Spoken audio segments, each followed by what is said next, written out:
Are you sick and tired of not being able to do push-ups? I would be too, and I was at one point 2 years ago when I was battling left shoulder impingement with pain all in the front of the joint here. If you want to get a good chest pump without irritating the front of that shoulder joint, listen up because I'm going to give you a tip to do just that.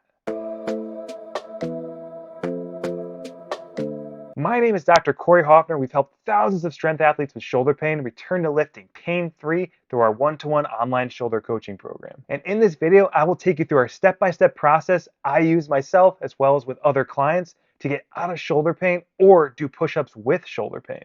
This is a way that you can implement push-ups without making your pain worse and be able to do them in the future without irritating the shoulder joint at all. With that being said, let's dive in. You're going to start the push-up by keeping your hands about shoulder width distance apart. Turn the fingers outwards to a slight 45-degree angle and place a band around the wrists just above the hands. From here, as you descend into the bottom position, be sure to retract and let your shoulder blades naturally come together towards the spine. And the other thing you want to do is keep the elbows tucked inwards towards the trunk to activate the lats, which act as a core kind of support system to help kind of deactivate the front of that shoulder from any pain. This is going to help you, especially as you push up out of that bottom position of the push-up. Now, speaking of pushing up from the bottom position of that push-up, as you push away from the ground, think about letting your shoulder blades wrap around the sides of your body, okay? We want to think about the opposite motion here compared to us kind of lowering our trunk towards the ground.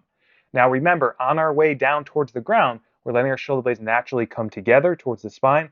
On the way up, they want to actually spread apart like almost like wings if you were a bird. Okay, and doing this will actively turn on muscles like your serratus anterior, your lower traps, all those muscles that naturally kind of bring our shoulder blades into protraction or abduction. And now after you do about 2 to 3 sets of 8 to 10 repetitions, try a set without the band. And if you use enough tension to engage the proper muscles, you should be able to complete one full set without pain and without using the band. Now you might be asking, like, how the heck is this going to work? Like, why is this going to make my shoulder feel better? How is this going to make me be able to do push-ups? Listen up, I'm going to tell you. This occurs because turning the fingers outwards to that slight 45-degree angle we just talked about puts the shoulders in a more externally rotated, loose packed position. This will open up the shoulder joints naturally and create more space for them to function all the way into the bottom of the push-up and through the push all the way to the top. Now you might be asking, like, what's the purpose of the band? Why am I using a band? The band around the wrist has a specific job. Its job is to overactivate and turn on those sleepy, dormant external rotator muscles, being your rear delts, otherwise known as your posterior deltoids, and your infraspinatus and teres minor.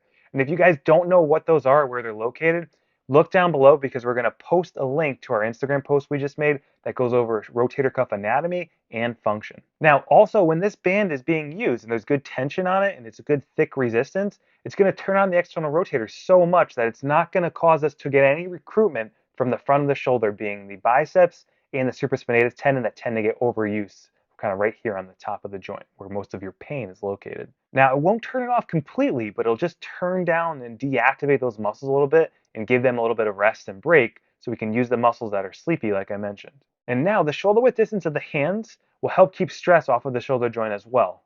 And tucking the elbows inwards will help take strain off of the shoulder joints because you'll be in a more neutral position compared to a wide grip push-up, which is a no-no when you're dealing with front shoulder pain. Now, if you have questions or you're ready to fix your shoulder pain, get my free shoulder fix guide by joining my Facebook group, NTS Shoulder Pain Relief Method. And as always, be sure to like and subscribe.